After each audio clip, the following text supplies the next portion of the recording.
Hey everybody, Suzanne, your head coach at Grace Financial Coaching here, and we are back for another episode of Lessons Learned, the dumbest thing I've ever done with money. I am so excited to welcome my friend Candice Dorsey today. Candice is the host of Hello C.S. Dorsey Podcast, and she is a podcast producer and consultant. I cannot wait to hear about the dumbest thing that Candice has ever done with money. Hey, Candice, how are you? Hey, Suzanne, thank you so much for having me Yes, on. it's so good to see you again. So Yes, tell same us a here. little bit about your podcast and your podcast production business.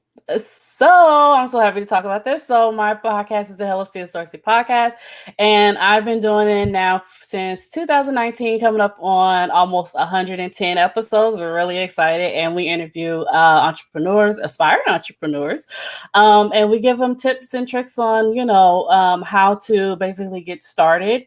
And and also I help entrepreneurs launch their podcasts as well, business owners who want to get started and who want to just basically have another platform to share their voice and get their message out there. So that's basically what I do. So exciting.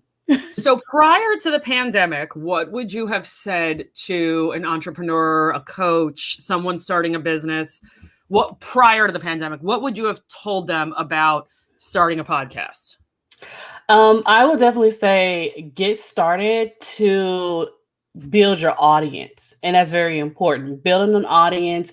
I mean, I can go all the way back from when I started writing my book, and I wrote it with no audience and I had no one to share it with, and that was kind of like a mistake on my part because I didn't understand that I actually needed somebody to actually read the book and like me. So you want to definitely build an audience. Start giving, tips, daily tips, whatever it is that let's see, tutorials, different things like that. You can actually talk on your podcast about that. So that's what a lot of people don't realize. And they're like, well, how am I going to actually teach people through audio? But that's actually the best way because people attention spans is like that. That's it. Like they'll go on your website, they're out of your website. And I tell people all the time, I did website design as well. People stay on your website 30 seconds, so you better capture their attention. So it's the same way. So people want to listen to you in their ears while they're picking up their kids, while they're cooking. They don't have time to actually sit in front of a computer and actually or their phone and actually listen and learn. They like to Mhm. listen and learn on the go while they're walking their dog or something like that. So it's Yeah, very, very powerful. I love what you just said about people looking at, I actually probably need to write that down. Some people looking at your website, because I actually did some career development work when I was in college. I actually worked in the career development office for 3 years. They tried to hire me out of college. And back then, so this is like 2005, I'm dating myself. The standard knowledge was that someone looks at your resume for 13 seconds. And as I went through like the corporate workforce, that lowered to 7 seconds.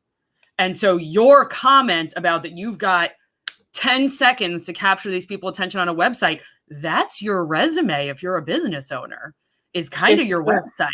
That's such great advice. I think that's huge. That's huge. That's just such a realization for me.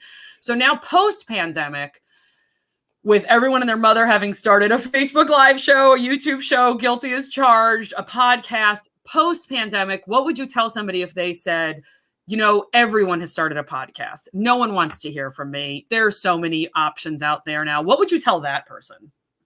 I would say, yeah, there is, but here's the thing. There are a million or so blogs that's been created. Podcasting is still low on the totem pole. Like people are going live, but the thing about going live is everybody is, fixated on their appearance, but it does get really good. Yeah, they are. It does get really good engagement. But podcasting, I love it because I could be in my pajamas and I can have an interview with someone, and then that's it. I'm done. And then I could go back to bed or I could continue watching. What's my favorite show? Law and Order, SUV. I So love it. that's the beauty of that's the power of it. And I also teach how to market it as well, how to get listeners starting to listen to your podcast. And no, not your mom and dad. So I also teach that as well. But it is a great way to get and capture another audience to listen to you, to be able to follow you. And you could do anything with a podcast. You could have a summit. You can do live coaching sessions or podcast recorded coaching sessions with your students. You can have somebody come on and give a testimonial about what you did or do. You can have guests that's in the same niche that you're in. It is so many different things you could do with podcasting, and I love it so much. I love it. Yeah, I think the biggest thing I hear is, and you just rattled off like 10 things, right? But one of the things that I hear from other coaches, specifically in my space, is I don't know what to talk about. I don't know who to interview. I don't know what people want to read. And it's like the experience, if the Kardashians taught us anything, it's that people are really interested in people's daily lives and day-to-day processes and what they're doing and what I can glean from this other person and what they're doing. So I always tell other coaches that I talk to, like, if you're at the grocery store and something crosses your mind and you're thinking about it, there's somebody else in that grocery store thinking about the same thing.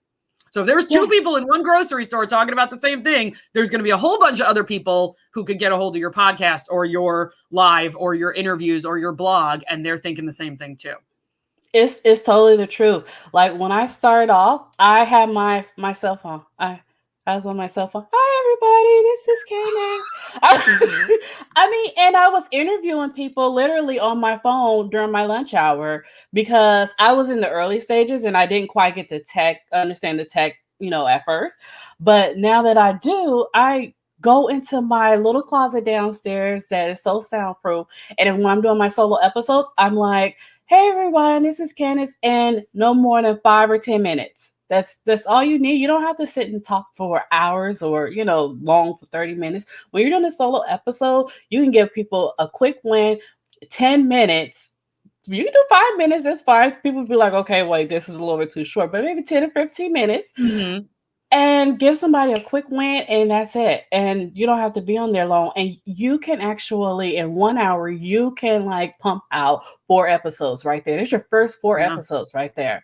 And I also teach people, how to come up with different ideas on your first couple of episodes. I always call it your first 4, your first couple of episodes, and then how to create ideas and what to talk about from there on.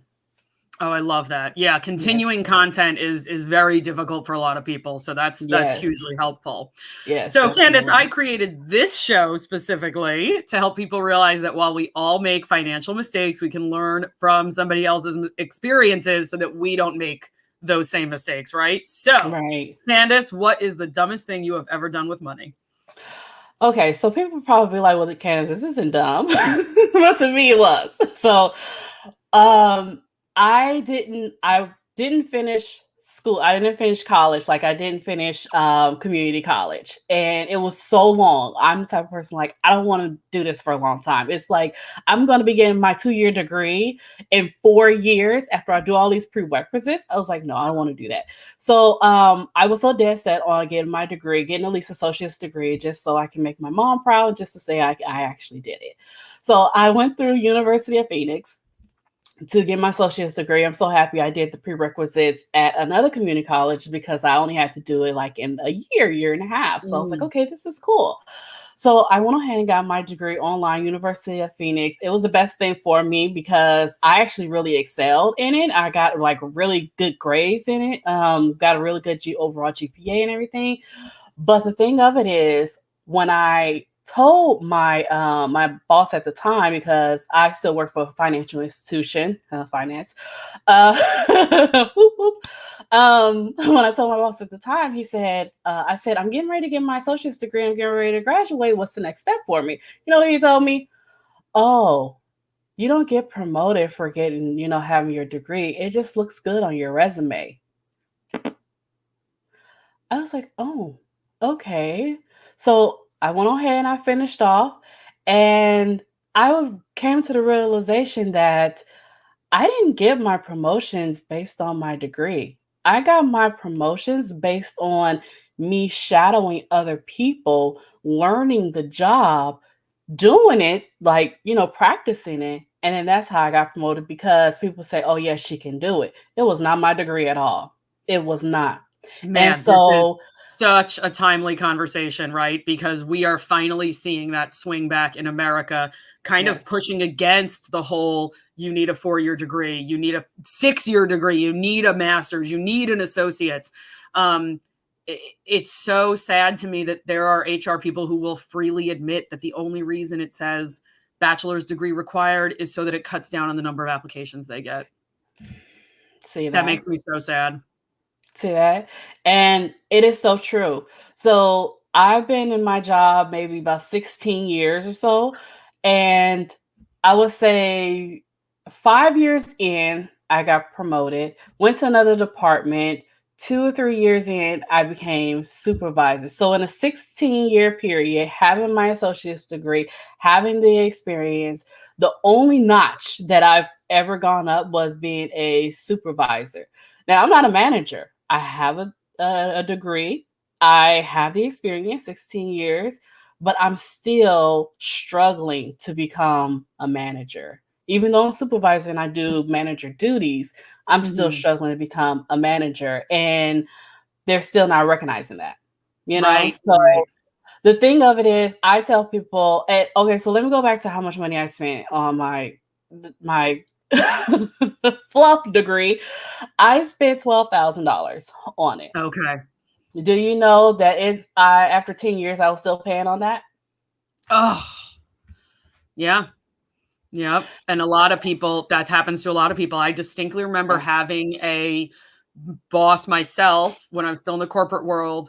She was a little more old school. She wasn't too much older than me, but she was still, her student loans were so old that she got a passbook. I don't even know if you know what I'm talking about. It was like literally Wow. a book where you tore the pages out and you mailed that little piece of paper in with your check to pay on your student loan. She didn't have an online student loan account. This was only like 9 years ago. So this is not that long ago. She easily could have had an online account, but for whatever reason, this student loan was so old that she didn't. I remember the day she pulled that last piece of paper out of that passbook and put the check in the envelope and looked at me. She goes, I am over 40 years old and I am just now paying off my student loans. See that? Yep. See that? Exactly.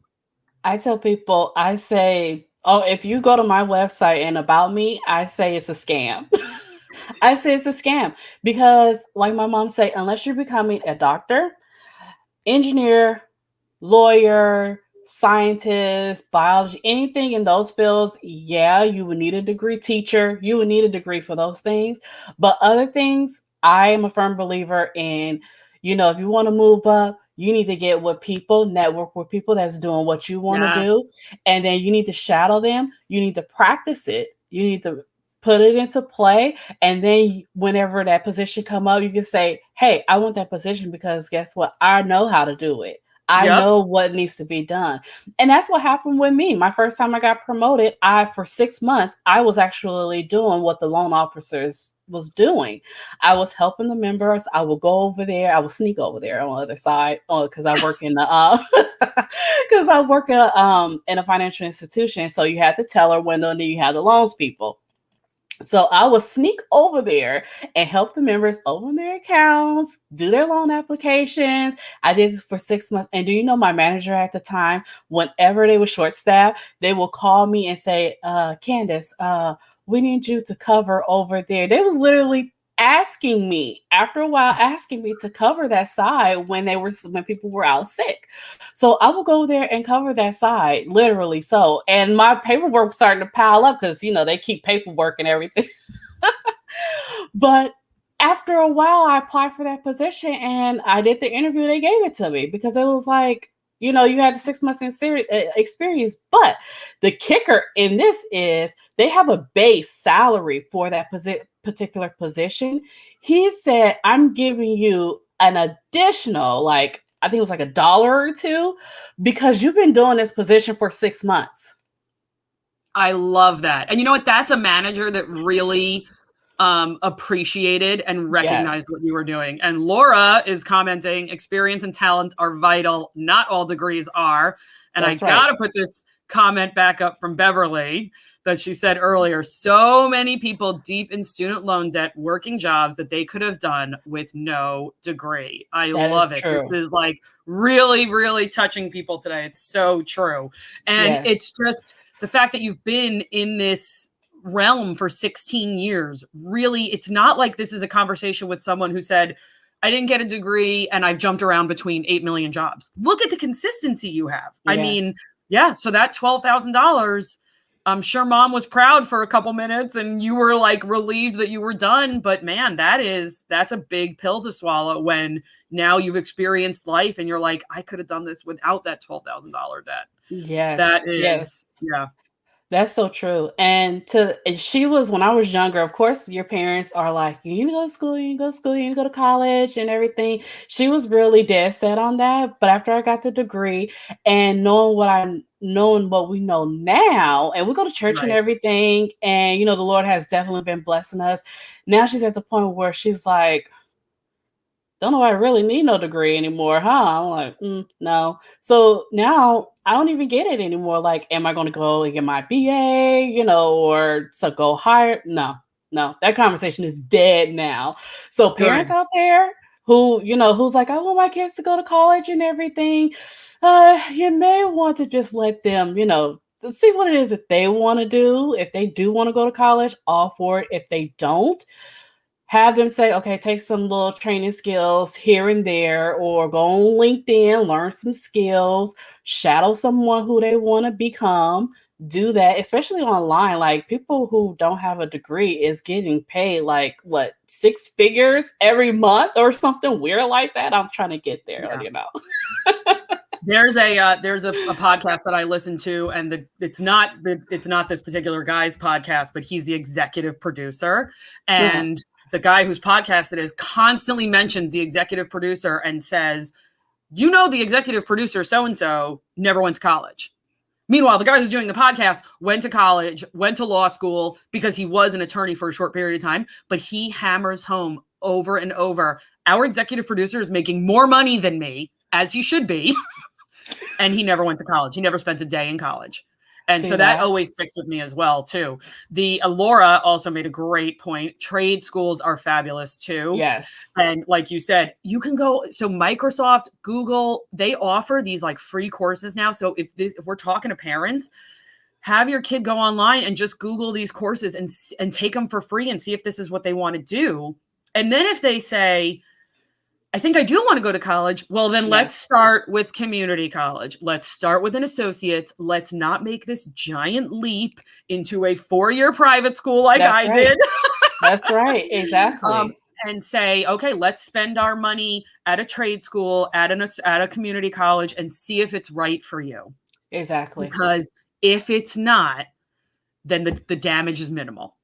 It's true. And I want to tell you, parents, your kids don't know what they want to do. They say they want to do X, Y, Z. I think I've changed 10 million times what I wanted to do, and I'm still changing what I want to do. I'm at a job right now where I'm just I'm at the point where I'm like, okay, it's time for me to transition. I'll do my own thing. So that's what I'm working towards. But I'm at a job where I'm like, it's a job and it's paying the bills. That's it for me. As far as career, people will be like, oh, you have a really good job and you have benefits and it's stable. Like, yeah. Do you realize what miserable poop I have to can I say poop? Yes, you can say poop. To go through. People don't realize what I have to go through. It's not your forever career. It's not your forever job. It's not your forever career. And Dwight also makes a great point here. We forgot to mention this. Apprenticeships. I saw your correction, Dwight. I know you meant apprenticeships. Is another great way. But that's kind of what you were doing, wasn't it? Yeah. When you were, Beverly, you're so funny. I was 53 before I found my true calling. All right, Candice, you got some time, girl. You got some time. Plenty of time now. Thank you you, Beverly. This is a great conversation. So I just have to, before we wrap up, I have to give myself a little bit of marketing. If you guys go to Candice's podcast, Hello C.S. Dorsey Podcast, I am her longest episode ever. Because if it hasn't become apparent, her and I can talk for a while. Yes, what was it? yes. You said an hour and a half. It was the record. Hour and a half. Yep. That was my record podcast. Is the longest I remember one, sitting it's there. Gold. Yeah, and I remember It's sitting there and gold. saying, "How did we get started talking about thrift stores? Where am I now? What were we supposed to be talking about?" So check out Candice's podcast. Beverly, yes, it'll be in the comments. It's in the comments right now. And Tracy has one parting comment. I had college shoved down my throat all through middle school and high school. I felt ashamed when my friends got degrees and I was serving tables. Now I have my own business and no student loans. Love it, Tracy. Love it. Yeah. So everybody check out the comments for all of Candice's links. And you guys can, I want to say thank you to Candice for sharing her, what she deemed to be a financial blunder. And I think a lot of people agree with you, Candice. I think that was just very smart on your part to hindsight being 20 say, I probably wouldn't do that again. Yes. I probably wouldn't do that again. Yes. Great job, Nick. Awesome. Well, guys, thank you again to Candice. Join me next week for another episode of Lessons Learned, the dumbest thing I've ever done with money. And make sure to check out the Grace Financial Coaching YouTube subscription channel and click that subscribe button. See you guys later. Bye-bye.